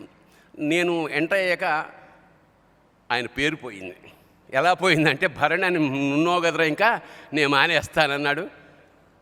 సిరి పట్టుకుంది, సిరి వెన్నెలా అక్కడి నుంచి. అలాంటి ఒక సాహితీ సంపన్నుడు, అలాంటి మహానుభావుడితో నా సాహచర్యం మా అన్న నాకన్నా చాలా చాలా గర్వంగా ఉంటుంది నన్ను తలుచుకుంటే. సరే, పరకాల ప్రభాకర్ గారు ఇవాళ తెలుగు జాతి గుండెలు అసలు ఏదా చెప్పన్నించిగా అంటాడు, ఎంత ఇంచైనా సరే గర్వం. నిర్మలా సీతారామన్ గారు మన ఆర్థిక శాఖ మంత్రి, ఒక స్త్రీ, మన తెలుగు. ఎంత ఎంత ఎంత ఆనందం. ఇందాక ప్రభాకర్ గారిని చూడగానే ఏదా అన్నాను, సార్ ఎంత ఆనందంగా ఉంది సార్ మాకు. మా ఇంట్లోంచే ఎవరో మా పెద్దక్కో వెళ్ళి అక్కడ ఆర్థిక శాఖని అటు డిఫెన్స్ని శాసిస్తున్నట్టు అనిపిస్తుంది. ఎస్. పైగా ఆయన ఇందాక జనరల్గా ఈ రాజకీయాల వాళ్ళకి సాహిత్యంతో పెద్ద పరిచయం ఉండదని అనుకున్నాను, కానీ ఆయన కాళిదాస్ నుంచి మామూలు దాకా చెత్త కొట్టేసి, అంటే ఒక పిహెచ్డికి వ్యాసాలు రాసుకెళ్ళినట్టు ఆయన అన్నీ డీటెయిల్డ్గా చెప్తుంటే ముచ్చటేసింది ముందు. ఎందుకంటే సాహిత్య పరిమళం ఉంటే ఆ మనిషిలో శోభ వేరు. అసలు ఎప్పుడైనా ప్రపంచాన్ని, రాజ్యాల్ని కవులు పరిపాలిస్తే చూడాలన్న కోరిక. అంటే అంత కింద పరిపాలించారు కృష్ణదేవరాయ కవి. గగనము నీటి బుగ్గకెనగా జడిబట్టిన నాళ్ల భార్యకన్ పొగసరకుండా నారికడ పొంబొరియల్ తగిలించి వండు అయ్య పగల వండి బట్టు కలమాన్నము 4-5 నంజుడులు అంటాడు. ఆకాశం ఎలా ఉందిటంటే గగనము నీటి బుగ్గల ఉందిట. విష్ణుచిత్తుడు భార్యకన్ పొగసరకు చాలామంది వస్తే భోజనాలు పెట్టాలి, కర్రలతో వంట చేసేవారు. భార్య కంట్లో తడిసిన కర్రల వల్ల పొగొస్తుందేమో, భార్య పొగసరకుండా నారికడపం బొరియల్ తగిలించి, అంటే ఎండిపోయిన కొబ్బరి మట్టలు ఆ బొండాల మీద ఉండే పెచ్చు దాచిపెట్టేవట. ఎందుకంటే తడి తగిలి పొగ ఎక్కడ భార్య కంట్లో వస్తుందో. ఇది రాసినవాడు శ్రీకృష్ణదేవరాయలు. ఎంత అబ్జర్వేషన్, చిన్న మిడిల్ క్లాస్ ఫ్యామిలీ గురించి అంత అందంగా చెప్పాడు. అది కవిత్వం అంటే. అలాగా ఒక కవి అంటే నాకు కేవలం ఇక్కడికి నేను రావడానికి కారణం కేవలం కవిత్వమే. ఎందుకంటే నాకు సినిమా యాక్టర్, రచయిత ఇలా కాకుండా మా ఇంటి ముందు తనికెళ్ళ భరణి కవి అని పెట్టుకోవాలని డ్రీమ్, నా కళ. ఎందుకంటే మనం నిజంగా మనిషి కాదు, మనిషిని నిజంగా మనిషి చేసేది కవిత్వం. కవిత్వం వల్లే మనిషి పూర్ణుడవుతాడు, పరిపూర్ణుడవుతాడు. ఎందుకంటే ఇప్పుడు ఎందుకు రాయాలండి కవిత్వం? ఎవరికి కావాలి? కొత్తిమీర కావాలి. మల్లెపూలు ఎందుకు అంటే ఏం చెప్తాం? కొత్తిమీర ఒక పూట చారులోవడం సాంబార్లో పడేస్తాం, దేర్ ఎండ్స్. మొదటి రాత్రి విరిసిన మల్లెపూల పరిమళం ఎప్పటిదాకా ఉంటుంది? చచ్చిపోయేదాకా ఉంటుంది. So that is poetry of life. ఏ జీవితంలో అయితే కవిత్వం ఉండదో, ఇప్పుడు అన్నం తినా అంటే మనం పులిహార ఎందుకు చేసుకోవాలి? అన్నం మీద నచ్చు కదా. ఓ పొయిట్రీ ఉండాలి, ఒక కలర్ ఉండాలి, ఒక రగం ఉండాలి, ఓ రుచి ఉండాలి, ఓ వాసన ఉండాలి, ఓ పరిమళం ఉండాలి, ఓ పరమార్థం ఉండాలి జీవితానికి. అది కవిత్వం. కాళిదాస కవిత ఒక కాళిదాస్ ఎంత గొప్పవాడు ఇందాక ఆయన చెప్పినప్పుడు నాకు చెప్పాలనిపిస్తుంది. కాళిదాస్ ఎంత గొప్పవాడు అంటారు. కవి అంటాడు, నాకు జీవితంలో కావలసినవి ఓ లిస్టు రాస్తున్నాడు. ఏంటది? ఫస్ట్ తెలుసా అండి, కాళిదాస కవిత. ఫస్ట్ నవయవ్వనం, మాహిషంచ దది, మంచి గడ్డ పెరుగు, గేది పెరుగు, ఆవు పెరుగు కాదు మళ్ళీ, శర్కర పయః, పంచదార వేసిన వేడిపాలు, అయిన మాంసం అబలాచ కోమల, మంచి లేత జింక మాంసం, అందమైన అబలాచ కోమల, సంభవంతు మమ నాకు ఇవి జన్మలకి ఇవే కావాలి. అందులో ఫస్ట్ ఏం కావాలి? కాళిదాస కవిత. సో కాళిదాసు నడయాడిన పుణ్యభూమి మన భారతదేశం. ఇందులో పుట్టడమే అదృష్టం మనకి. ప్రతివాడికి ఒక చిన్న కవిత్వపు లక్షణం ఉంటుంది ఇందులో. కాకపోతే అది తెలుసుకోవాలి, తట్టి లేపాలి.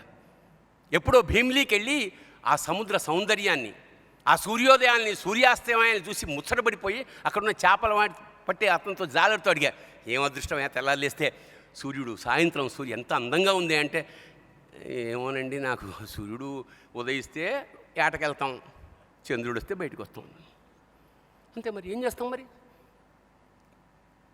ఫస్ట్ టైం విజయనగరం వెళ్ళినప్పుడు పులకించిపోతుంది ఒళ్ళు. గురజాడ పుట్టిన ఊరు విజయనగరం. కన్యాశుల్కం 100 సార్లు చదివే నేను. వెళ్ళిపోతుంది. ఆ రిక్షావాడిని అడిగా, గురజాడ అప్పారావు గారి ఇల్లు ఎవరైనా అన్నాడు. చాలనైనా అనుకున్నాను నేను. అంటే మనం తప్పు ఎక్కడ ఉంది ఇక్కడ? భవిష్యత్ తరానికి కవిత్వం అంటే ఏమిటో తెలియట్లేదు, పద్యం ఏమిటో ఏమిటో తెలియట్లేదు, భాష అంటే ఏమిటో తెలియట్లేదు. అన్యాయం అయిపోతుంది భవిష్యత్తు. నెక్స్ట్ జనరేషన్ మేము చదివేసుకున్నాం, కావ్యాలు చదువుకున్నాం, ఎంత ఎంత జీవితం చాలు చదువుకోవడానికి, అన్నీ ఉన్నాయి. ఎన్నండి ఆయన చెప్పినట్టు కవిత్వ పర్పస్. ఎస్, ఒకప్పుడు కవిత్వం కడుపు నిండి హాయి. అందుకే ఎందుకు కడుపు నిండిన వాడి కవిత్వం కాదు, కడుపు నిండి అంత సంపద ఉన్న తర్వాత పుట్టిన కవిత్వం అది. అందుకు వసచరిత్ర, మనుచరిత్ర, కుమారస్వామి అక్కడ రాసిన. Yes, everybody is happy. Birthday అయినప్పుడు ఎందుకు డ్యాన్స్ చేస్తాం అంటే అంత సస్యశ్యామలమైన దేశం, పుష్కలంగా అన్నీ ఉన్నప్పుడు కవిత్వం పుడుతుంది. అప్పుడు ఆ పర్పస్ అది. ఇప్పుడు కష్టాలు, కన్నీళ్ళు ఉన్నప్పుడు కవిత్వం చేయాల్సిన పని కన్నీళ్ళు తోడవడం, అది చేస్తున్నాం.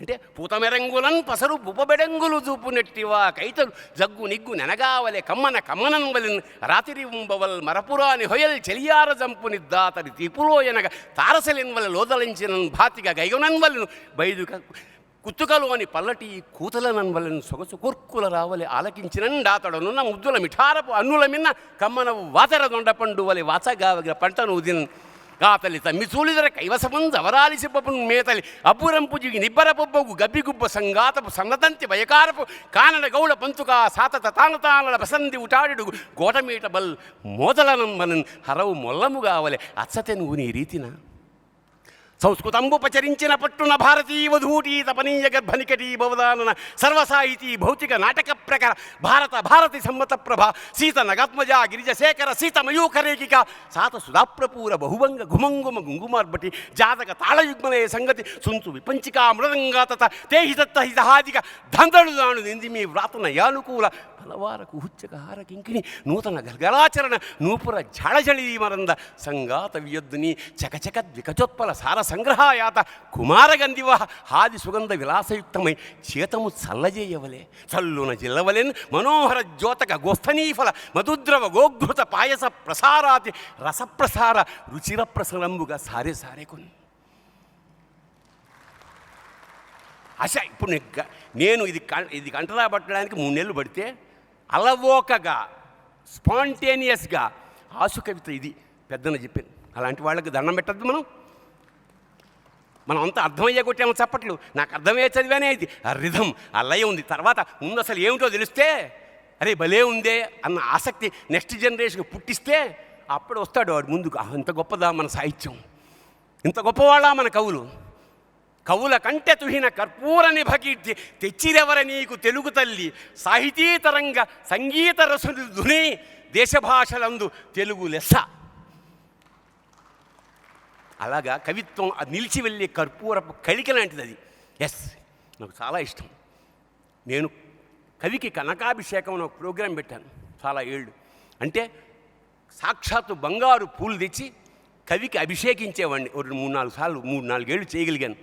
తర్వాత వేరే ప్రాంతీయ భేదాల వల్ల రకరకాల కారణాల వల్ల మానేయం జరిగింది. అంత ఇష్టం నా కవిత్వం అంటే. ఎస్, ఎందుకంటే కనకాభిషేకం జరిగింది శ్రీనాథుడికి. ఇక్కడ ఎంత గౌరవించారు మన కవులు. పల్లకి మోసాడు కృష్ణదేవరాయలు పెద్దలది, కాళ్ళు కడిగి నెత్తిన చల్లుకున్నారు, గండపెండేలు ఇచ్చారు. అలాగా సాక్షి వ్యాసంలో పానుగంటి వారు రాస్తారు, కవుల్ని మన వాళ్ళు గౌరవించినట్టు ప్రపంచాలు ఎక్కడా గౌరవించలే. అర్ధరారాజ్యాలు ఇచ్చిన వాళ్ళు ఉన్నారు, నెత్తిన పెట్టుకున్న వాళ్ళు ఉన్నారు. కవులు అంటే అంత గౌరవం. అలాగే వెస్టర్న్ పోయిట్స్ నానా బాధలు పడ్డారు, ఒకప్పుడు నానా బాధలు పడ్డారు. నాకు రాసుకోవడానికి పేపర్ ఉంది కానీ చీకటి, లైట్ లేదు, వెలిగించుకోవడానికి కొవ్వొత్తి లేదు. నా కళ్ళు పిల్లి కళ్ళు అయితే బాగుండు, రాత్రి చూస్తూ కవిత్వం రాసేవాడిని అన్నట్టు ఒక వెస్టర్న్ పోయెట్. ఆ దౌర్భాగ్యం ఎప్పుడూ లేదు మన దేశంలో. ఇక్కడ ఎక్కడో కాదు, మన తెలంగాణ గడ్డ మీద ఎక్కడన్నాయి అది, మన వీరలక్ష్మీదేవి గారు ఇక్కడ గద్వాల సంస్థానం. ప్రపంచ చరిత్రలో ఎప్పుడూ జరిగి ఉండదు కవికంత. ప్రపంచ చరిత్రలో ఏనాడు ప్రతి సంవత్సరం ఆ మహారాణి గారు ఒక సభ పెట్టేది. కవులు, గాయకులు, విద్వాంసులు అందరూ వచ్చేవారు. చాలా రాజ్యాలకు వస్తారు. వచ్చేటప్పుడు పల్సటి ఒక రెడ్ కార్పెట్ కాగా వైట్ కార్పెట్ పరిచేవాళ్ళు. కవులు, గాయకులు, రచయితలు వీళ్ళందరూ వచ్చిన తర్వాత ఆ పల్సటి ఆ గుడ్డ మీద వాళ్ళ పాద ధూళిని వస్త్రకాళితం చేసి, అంటే సన్నటి రజనుగా కింద వేసి దాన్ని సింధూరంలో కలుపుకుని ఆ రాజవంశంతో నుదుటిన ధరించేవారట. కవికి ప్రపంచంలో ఎంతకన్నా గౌరవం ఎక్కడం జరిగిందా? అలాంటి అలాంటి అలాంటి అలాంటి కవిత్వం అంది, అలాంటి కవిత్వం. ఇంతింతై వటుడింతయ్యై మరియు దానింతై నభోవీధిపై అంతై అని పెంచడం అందరికీ తెలుసు. త్రివిక్రమ స్వరూపం అలా వెళ్ళిపోతుంది. ఒక దశం తర్వాత బ్రహ్మాండాది సంవర్ధి అయిపోయింది. ఒక కవి పోతన అంత అయిపోయినా కవికి తృప్తి లేదు, ఇంకా పెంచాలి. ఎలా పెంచుతాడు? ఈ పద్యం అందరికీ తెలుసు. రెండో పద్యం ఉంటుంది దీని తర్వాత. ఇప్పుడు ఏం చేస్తున్నాడంటే కవి ఇంకా పెంచడం ఎలాగాని పెంచడం చేతగాక మరో గత్యంతరం లేక సూర్యుడిని దింపుతున్నాడు. రవిబింబంబుపమింప పాత్రమగు ఛత్రంబై, సూర్యుడు ఛత్రం అయ్యాడు. రవిబింబంబుపమింప పాత్రమగు ఛత్రంబై శిరోరత్నమై చెవిమత్కంకణమై గళాభరణమై సవర్ణ కేయూరమై ఉదంచద్గంటయై నూపుర ప్రవరంబై పదపీటియై వటుడుతా బ్రహ్మాండమున్నిండుచో. ఇప్పుడు మా సినిమా వాళ్ళని క్రేన్ వేస్తాం, క్రేన్ షాట్ అంటాం. ఇది అక్కడి నుంచి అలా దింపుకుంటూ వచ్చి సూర్యుడిని పదపీటిని చేసిన కవి. కవయ నిరంకుశ అంటాడు. ఇది కొత్త కొత్త భావాలు, కొత్త కొత్త ఆలోచనలు. మానవాళి మళ్ళీ మళ్ళీ అలా మంచి వైపు వెళ్ళాలి. అది రామాయణం రాసిన, భారతం రాసిన. రామాయణం కవి కోకిల వాల్మీకి. ఎస్, రామాయణం కథే కాదు, కవిత్వం కూడా. వాల్మీకి రామాయణం చదవని తెలుసు. ఎంత కవిత్వం, ఎంత కవిత్వం. సరయూ నదిలో మామూలుగా రాముడు అర్ఘ్యం ఇవ్వాలి అంతే. రాత్రంతా వెన్నెలలో నానిన కలువ పూల పరిమళాలతో కూడిన ఆ సరయూ నది జలాన్ని రాముడు అర్ఘ్యంగా ఇచ్చాడు. అసలు ఏమిటి పరిమళం? మనకి యూ కెన్ ఫీల్ ఇట్. ఉత్త నీళ్ళు ఇవ్వడానికి కలువలతో నాని రాత్రంతా పరిమళిస్తున్న జలాన్ని ఇవ్వడానికి ఎంత తేడా ఉంది. కవిత్వం ఇక్కడ వస్తుంది. స్నిగ్ధఛాయ తరుషి వసతిం రామగిర్యాశ్రమేషు.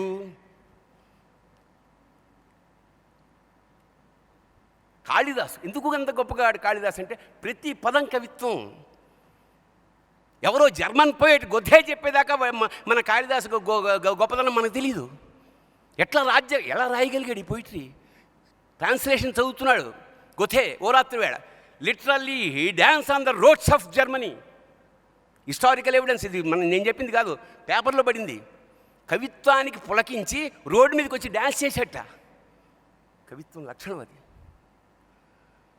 కశ్చిత్ కాంత విరహ గురుణ స్వాధికార ప్రమత్త శాపేనాస్తంగమిత మహిమ వర్షభోగ్యేన భర్తు యక్షశ్చక్రే జనకతనయ స్నాన పుణ్యోదకేషు. అది ఎలాంటి జలమటి అంటే జనకతనయ సీతమ్మవారు స్నానంతో పునీతమైన ఆ జలాల మధ్య ఉండే రామగిరి ఆశ్రమంలో అతను నివసిస్తున్నాడు. ఏకవాక్యం పులకించిపోతాం. That is the poetry.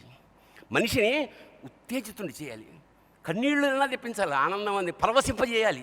That is the very very basic principle of poetry.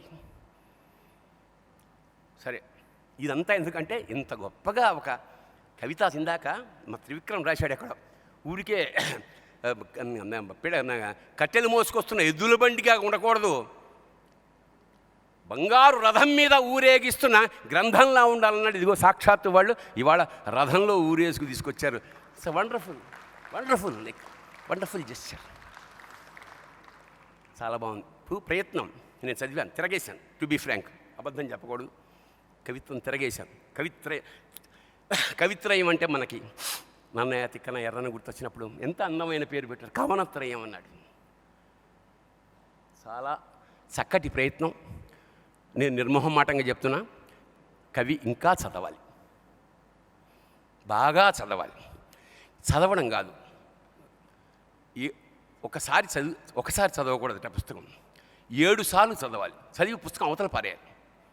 ఎందుకంటే అది నీకు అస్థిగతం, ఎముకల్లో పట్టేయాలి. అలా చేశారు. వేదాలు అలా వచ్చాయి మనకి. అలా చదవాలంటే స్టడీ చేయాలి కవిత్వాన్ని. పొయిట్రీ ఒక్కొక్క అక్షరే ఇంత బాగుంది, ఎలా ఎలా ఒక్కొక్క పదం పట్టుకుంటే ఆ రోజు నిద్ర పట్టకూడదు, జ్వరం రావాలి ప్రేక్షకుడికి, చదువుతున్న వాడికి. ఎస్, అలా వచ్చింది. మా అన్నయ్య అలా చేశాడు. నిద్ర పట్టని రాత్రులు ఎన్నో. కవిత్వం అంటే ఆది భిక్షువు వాడిని ఏది ఆది భిక్షువు నీకు తెలుసు, భిక్ష తెలుసు. నేను అది పులకించిపోయి ఓ రోజు రాశాను. ఆది భిక్షువుకు అక్షర భిక్షేసిన సీత, ఆది భిక్షువుకు అక్షర భిక్షేసిన సీత, సినిమావిడి కొమ్మ మీద సిరివెన్నెల పూత. నన్ను రాయమని అడిగాడా మా అన్నయ్య. అసలు నేను రాశాను మా అన్నయ్యకి తెలుసా, 20 ఏళ్ల క్రితం రాశా. ఎందుకు? పులకిస్తాం, ఒక వస్తువు అలాంటిది. ఎస్, మంచి జరిగితే ఏడుస్తాం, బాధపడతాం. ఎస్, బాధపడాలి, కన్నీరు రావాలి. కన్నీరు ఎలాంటి కన్నీరు రావాలి? టీవీలో చూస్తూ చలితో వణుకుతున్నాం, అయ్యో పాపం ఏమిటోనండి చలికి. అది కాదు, వెళ్ళి కప్పండి. కన్నీరు ఇంటి ముందు టీవీల ముందు పెట్టుకోవడం కన్నీరు కాదు, అది జాలి కాదు, అది కరుణ కాదు, అది acting. If a really human being are not, of course. నాకే ఆవేశం వచ్చి సరాశా. నేను చరిత్ర పుటల్ని తవ్వుకుంటూ పోతుంటే ఎక్కడ చూసినా నెత్తురు కన్నీరు. దూరంగా చీకటి గుహలో ఒక కపాలం, దాని కళ్ళల్లో చీకటి కోణాలు, దాని పళ్ళల్లో ఇంకా పచ్చిమాంసపు పోగులు. అది నన్ను చూడగానే గబుక్కుని లేచి పీక కొరికిపోయింది. అప్పుడు నేను దాన్ని గట్టిగా పట్టుకుని చూద్దును కదా, అది నేనే. అంటే నేను ఇంకా చరిత్ర మొదలైన చోటే ఉన్నానన్నమాట. మనం లేమా ఇవాళ?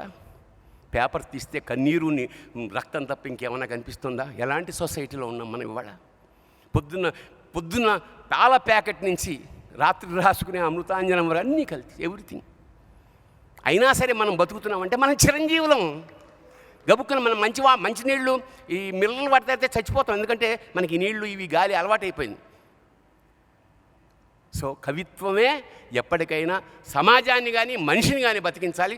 కవిత్వమే బతికిస్తుందని నేను గట్టిగా నమ్ముతున్నాను. సందర్భం వచ్చింది కాబట్టి చెప్తున్నా. మా కళ్యాణ్ మాలి కవిత్వానికి మా అన్నయ్యతో నాకు కూర్చుని ఇదిగో పప్పర విప్పిరి ఉప్పు ఉప్పు అంటాడు, వెళ్ళిపోతాడు మ్యూజిక్ డైరెక్టర్. ఈ పప్పరికి ఏం రాయాలా అని రాత్రంతా, నిజంగా జోక్ కాదండి, దిస్ ఈజ్ ఫ్యాక్ట్. పప్పర విప్పిరి బుప్పురు బూ అంటాడు. ఇది సీడీ గిల్ల కొట్టేసుకుంటూ ఉంటాడు రైటర్. అప్పుడు ఏమిటి రాయాలి అంతే. ఇక్కడ ఏమైంది, ముందే రాసేసాడు పప్పరో విప్పరో, ఈయన రావాలా. కళ్యాణి మాలిక్ మెత్తటి సంగీతం అంతుంది. ఎంత హాయిగా ఉంటుందో వింటే, ఏ రాగం ఏ పాట విన్నా హాయిగా ఉంటుంది. అతనితో ఇంకో స్పెషల్ క్వాలిటీ ఏంటంటే అద్భుతమైన నవ్వు. చిన్న జోక్కి కూడా అక్కర్లేనంత నవ్వుతాడు, హాయిగా ఉంటుంది. అంటే మాకు ఏమైనా సీన్కి రికార్డింగ్ మొత్తం అంత నవ్వు పెట్టేయచ్చు, అంత హాయిగా ఉంటుంది. Wonderful human being and my good friend of. అలాగే ఈ వీడు మరుదూరు రాజన్న, వీడని నా తమ్ముళ్ళాడు. అంటే కవి ఎప్పుడైనా కవిత్వం అంటే కవిత్వం పొయిటరీ రాస్తేనే కవిత్వం కాదు. ఇప్పుడు నాటకం రాశాడు. అప్పటికి మేము ఉద్ధృతంగా నాటకాలేసి ప్రైజులు కొట్టి ఇంకా చాలే అనుకుని మెడ్రాస్ వెళ్ళి రెస్ట్ తీసుకుని వస్తూ ఉంటే వీడు శమదేవో భవ అని నాటకం రాశాడు. అందరూ పిల్లలు, వీడొక్కడు ప్రిన్సిపల్ యాక్టర్. బిలీవ్ మీ, ఒక్క 1 అవర్ దద్దరిల్లిపోయింది. అన్ని ప్రైజులు వాళ్ళవే. వీడు అలా నడుచుకుంటూ వస్తున్నాడు. నేను వాడికి పాదాభివందనం చేశాను. వాడికన్నా పెద్దాడిని నేను. అన్నయ్య అన్నాడు. ఒరే, ఈ శ్రమదేవో భావ లాంటి ఒక్క నాటకం రాసి చచ్చిపోవచ్చురా, నేను అంత గొప్పగా రాసావురా. నీకు కాదు, నీలో సరస్వతికి అన్న. ఏ రూపంలో అయినా ఉండదు సరస్వతి, అది నేను చెప్పేది. అంచేత ఇవాళ ఏదైనా సంకల్పం ఏమిటంటే, ఉమాదేవి గారు కోట, ఆయన పాలిట విపిన బంధుర వృక్షవాటిక ఉపనిషన్మధువలికే నిచ్చట. విపిన్ ఎక్కడున్నాడు? అదే విపి. ఇంత బాగా రాయలప్రోలు గారు ఆ పదాన్ని అప్పుడు వాడాడు, నాకు అది గుర్తొచ్చింది. విపిన బంధుర వృక్షవాటిక ఉపనిషన్మధువలికే నిచ్చట విపుల తత్వము విస్తరిల్లిన విమల తలమిదే తమ్ముడా. చాలు, జీవితం ధన్యం. సో ఇంత ఈ కవి సంధ్య ఇంత అద్భుతంగా, ఇంత రిచ్గా, నిజంగా కవిత్వం ఎప్పుడన్నా రిలీజ్ చేస్తే ఇలాగే చేయాలనిపిస్తుంది నాకు ఇవాళ. అంతేగాని ప్యాచులు వేసుకున్న లాల్చీతో మాసిన గడ్డంతో దరిద్రాన్ని ప్రతిబింబించే, ఎప్పుడు సినిమాల్లో కవిత్వం అంటే ఎప్పుడు పాత కళ్ళద్దాలు, చిరిగిన లాల్చీ. అవునా? ఇంత రిచ్గా ఎప్పుడైనా కవిత్వం ఉందండి? కాకపోతే కవిత్వం కూడా అంత రిచ్గా ఉండాలి. That is my request. కవి అంటే ఎప్పుడో 30 ఏళ్ల క్రితం రాశారు.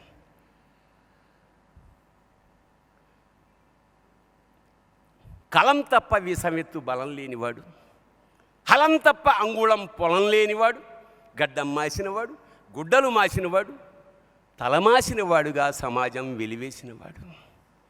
ఒకప్పుడు, ఇప్పుడు అలా లేడు. ఇప్పుడు రాస్తే ఇలాంటి సెటప్లో కవిత్వ పుస్తక ఆవిష్కరణ చేయాలి. అది ప్రజలందరూ పిచ్చెక్కేలా చదవాలి, కొని చదవాలి. ఎందుకంటే కవిత్వం కొనకపోతే పాపం వస్తుంది నిజంగా. అంచేత కవుల్ని ఎంకరేజ్ చేయండి. సస్యశ్యామలమై అవుతుంది దేశం, మనసులు పచ్చగా ఉంటాయి. శుభం భూయాత్. శివోహం. నమస్కారం.